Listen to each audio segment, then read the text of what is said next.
Dear students, hello everyone. हमारा lecture था modes of reproduction in crow plants.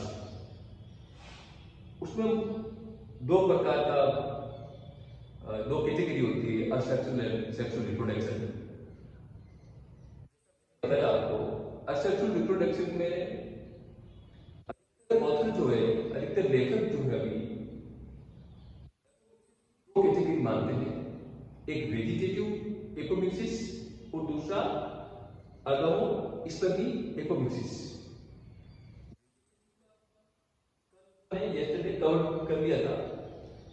आज जो एगोमोस्पर्मी है, जिसको रियल सेंस में एपोमिक्सिस मानते हैं और पढ़ते आए हैं, हिंदी में इसको बोलते हैं अनसेफ जनन। Formation of seed, formation of embryo without fertilization, बिना फर्टिलाइजेशन के एम्ब्रियो का या भ्रूण का निर्माण होना, it is known as apomixis. ये ग्रीक वर्ड है। एपो का मतलब है अवे फ्रॉम, मिक्स का मतलब है द एक्ट ऑफ मिक्सिंग और मिंगलिंग। अवे फ्रॉम मिक्सिंग मतलब avoid from male and female gamete fusion, यानी इसमें किसी प्रकार का फर्टिलाइजेशन नहीं होता है। मैं इसमें एक दो बात आपको क्लियर करना चाहता हूं जो एग्जाम में मोस्टली पूछते हैं।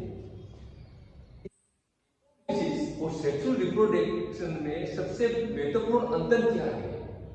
सबसे बड़ा अंतर एक ही होता है, एपोमिक्सिस हो या वेजिटेटिव रिप्रोडक्शन हो या एसेक्सुअल रिप्रोडक्शन हो और सेक्सुअल रिप्रोडक्शन, इसमें मियोसिस नहीं होता, यानी असूत्री विभाजन नहीं होता है। सेक्सुअल रिप्रोडक्शन में असूत्री विभाजन होता है, यानी मियोसिस होता है, क्योंकि वहां गैमेट का फॉर्मेशन होता है और उसके बाद में जो मेगास्पोर और माइक्रोस्पोर जनन जो बनता है, स्पोर बनते हैं, वहां पे मियोसिस होता है। यहाँ पे मियोसिस नहीं होता।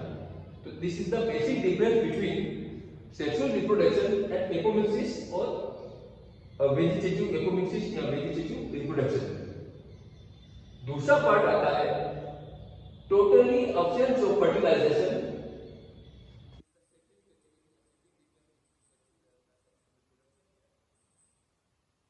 क्या है और इसका अध्ययन हम क्यों कर रहे हैं?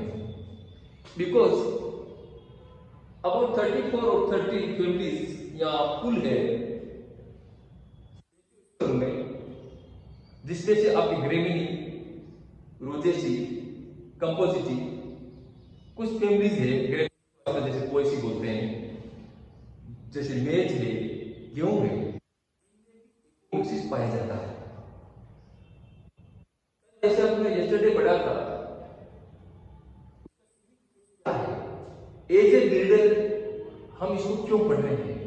एज ए बिल्डिंग के स्टूडेंट होने के नाते हम इसको क्यों पढ़ रहे हैं? क्या कारण है इसके पढ़ने के? कारण ये होता है, जैसे हमने पहले लेक्चर था मोड ऑफ रिप्रोडक्शन का, उसमें एक बात बताई थी कि बिल्डर के लिए पहले ये पता करना मस्ट होता है पौधे की प्रकृति क्या है, उसके बाद में वो रिसर्च शुरू करता, उसके बाद में उसका जो बिल्डिंग है, जो फर्टिलाइजेशन की मेथड है, वो अप्लाई करता है। तो यहाँ पे ये मस्ट है कि इसका यूज क्या है। जैसे वेजिटेटिव का सिग्निफिकेंस हमने देखा कि वहां पे अगर एक बार आपने कोई वेराइटी या डिजायरेबल कैरेक्टर सिलेक्ट कर ली तो वेरी इजी टू मेंटेन, उसको मेंटेन करना इजी होता है। इसी प्रकार भी वही है कि अगर एक बार तैयार कर लिया हाइब्रिड या कोई डिजायरेबल कैरेक्टर ले लिया आपने, तो उसको easily we can maintain through the diploid. इसमें टर्म हम लोग आगे इसमें बताएंगे आपको। डिप्लॉयड की बजाय जो डिप्लॉयड है, एम्ब्रियोस डिप्लॉयड सेल के थ्रू डेवलप किया जाता है, उनको इजीली उसकी प्रोजेनी को मेंटेन किया जा सकता है। Otherwise this is the nuisance for sexual reproduction. जब आप हाइब्रिड सीड पैदा करना चाहते हो तो this is only nuisance for breeder, क्योंकि you can't hybridise between the desirable male और फीमेल गैमेट्स और जो जिस इच्छित जो गुणों वाले जो पौधे हैं उनके बीच में आप हाइब्रिडाइजेशन या संकरण नहीं करा सकते। ये होता क्या है? इसमें कैटेगरी जो डेवलप किया है इसकी परिभाषा भी यही है, plant produce is the clone of the female plant. ये फीमेल प्लांट का क्लोन माना जाता है। क्लोन का मतलब the identical group of cells, जो आइडेंटिकल हो, this is not as clone. जो एक मास ऑफ सेल है, दिस इज क्लोन। ये फीमेल से क्यों? क्योंकि हम आगे जब पढ़ोगे आप तो आप पढ़ोगे ऑल अबाउट का दो चीज आती है, micro spore and mega spore, और इसी के बारे में इसको बताया हुआ है, ओव्यूल के बारे में बताया हुआ है। तो मेगा स्पोर जो है this is the produce in the gynoecium या ओव्यूल के अंदर प्रोड्यूस होता है, और उसी का जो आगे भी जो रूप है जो हम इसका आगे स्टडी करेंगे तो इसलिए इसको बोला जाता है the plant produce by is the colon of the female plant. ये दो प्रकार का होता है। नंबर वन इज प्रकार बाकी अलग है, on the basis of presence और absence of sexual reproduction. Absolutely बहुत कम पौधे ऐसे होते हैं जिनके अंदर सेक्सुअल रिप्रोडक्शन पाया नहीं जाता। अतः जिन पौधों में सेक्सुअल रिप्रोडक्शन पाया जाता हो उनको बोलते हैं फैकल्टेटिव एपोमिक्सिस। इसकी परिभाषा नहीं वही है, व्हेन सेक्सुअल रिप्रोडक्शन आल्सो अकर, मतलब उसमें लैंगिक जनन पाया जाता है। दूसरा इसका प्रकार होता है obligate, OBLIGH, obligate apomixis, when sexual reproduction is absent totally. इस ये केस कम मिलते हैं सेक्सुअल रिप्रोडक्शन। नेक्स्ट इसका जो डिवीजन है हल्का सा नॉन रिकरेंट एंड एपोमिक्सिस। जब embryos arise from the haploid cell, क्या होता है जब आप एम्ब्रियो सेल, मैं इसको थोड़ा सा बता दूं उसके बाद मैं आपको एम्ब्रियो सेल के बारे में बता दूंगा। एम्ब्रियो सेल में कुछ सेल, अधिकतर सेल जो होती है वो हैप्लॉइड होती है, कुछ एक जैसे पोलर न्यूक्लियस है जिसको सेकेंडरी न्यूक्लियस बोलते हैं वो डिप्लॉइड है, कुछ सेल जो ओव्यूल के अंदर होती है वो डिप्लॉइड होती है। तो जब डिप्लॉइड सेल होती है और उससे अगर कोई आपने पौधा तैयार किया है तो उसको मेंटेन नहीं किया जा सकता। क्रोमोसोम नंबर इन नंबर का मतलब यहां 2x में हमें 2n क्रोमोसोम नंबर है। डेफिनेशन देखिए आएगा, यहां पर सोमेटिक आना चाहिए। कोई प्रोफेसर या ऑथर जो लिखता है या पढ़ाता है तो डिप्लॉइड का सेल 2n माना जाता है। तो जो 2n सेल नंबर होंगे क्रोमोसोम नंबर सेल्स में, तो very easy to maintain the progeny which produced through diploid cell. अब नेक्स्ट इसका जब very confusing terminology used in apomixis in all the this books, बहुत कंफ्यूजिंग है इसकी और बहुत ब्रॉड है, बहुत सारे शब्द है जो एक दूसरे को थोड़ा सा डिफरेंस करते हुए बहुत ज्यादा टर्मिनोलॉजी इसको क्रिएट कर दी गई और वो काफी कंफ्यूज करती है। ब्रॉडली इसको दो उसमें मोटे मोटे दो क्लासिफाइड, दो भागों में बांटा हुआ है, तो divided into two categories and classified into two categories. One is adventive embryony, embryony directly from vegetative cell of the ovule। एक बात, embryos develop directly from vegetative cell of the ovule such as nucellus, integument, chelaza, etc. It does not involve production of embryo sac, यानी यहाँ भ्रूण कोश का निर्माण नहीं है, एम्ब्रियो से भ्रूण कोश का निर्माण नहीं होता है। ये ओक्टाइड या हेक्टाइड एक संरचना होती है। अभी मैं आपको उसको रेगुलर बता दूंगा ताकि ये वर्ड बार बार काम आएगा और कंफ्यूजन नहीं हो। यहाँ पे एक टर्म आता है cells of the ovule, ovule होता है इसको आप यहाँ पे हटा दें।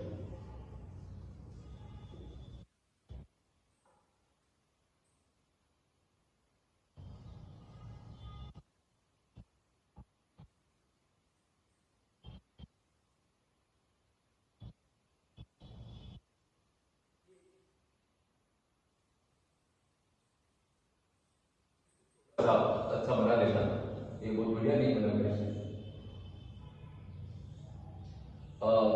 This is stigma.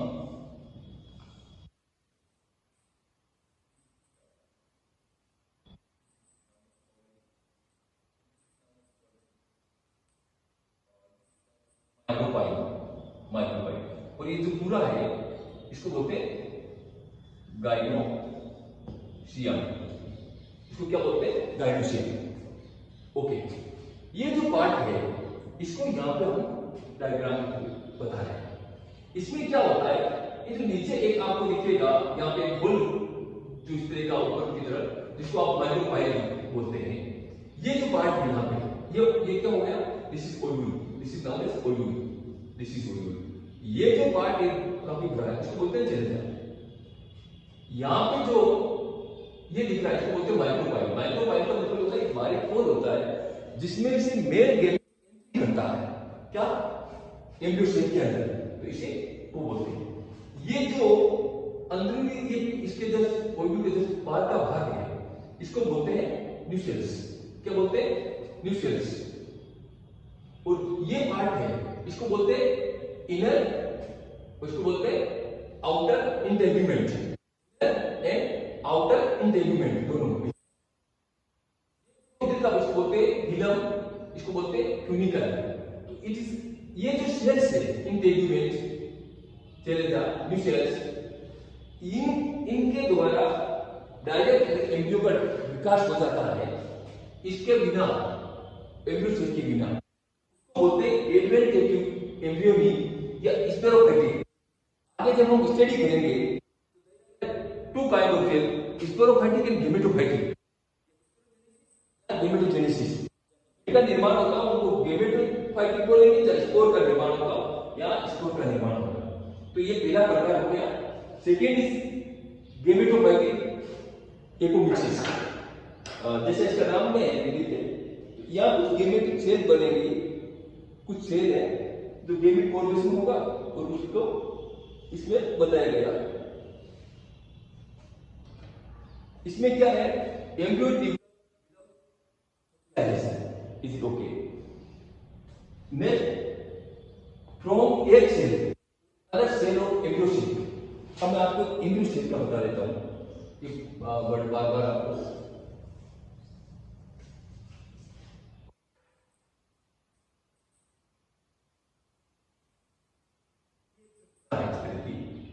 यहां पे ये बना दिया मेरे लिए। ये ऑलमोस्ट ऑक्टाइड बोलते हैं इसको, हालांकि ये सेल तो 7 ही होती है, इसलिए बोलते हैं। ये जो है इसको बोलते हैं पोलर न्यूक्लियाई या सेकेंडरी न्यूक्लियस।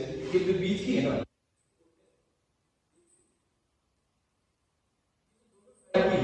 इसको बोलते हैं सिनेप्टिक सेल, SYNERGIDE।